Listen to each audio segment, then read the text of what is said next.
बिस्मिल्लाहिर्रहमानिर्रहीम। अस्सलाम वालेकुम। एक दफ़ा का ज़िक्र है, एक औरत ने एक आलम से पूछा, मैं अपने बच्चों के साथ ऐसा क्या करूं कि फ़जर के वक्त नमाज के लिए गहरी नींद के बावजूद उनको उठा सकूं। आलम ने कहा, तुम उस वक्त क्या करोगी कि जब बच्चे गहरी नींद सो रहे हों और घर में आग लग जाए। औरत ने कहा, मैं उन्हें जगाऊंगी।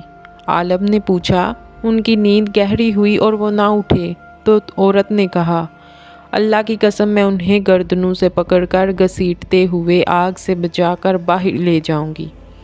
तब आलम ने जवाब दिया, अगर तुम उन्हें दुनिया की आग से बचाने के लिए ये करोगी तो फिर उन्हें जहन्नम की भड़कती हुई आग से बचाने के लिए भी ऐसा करो।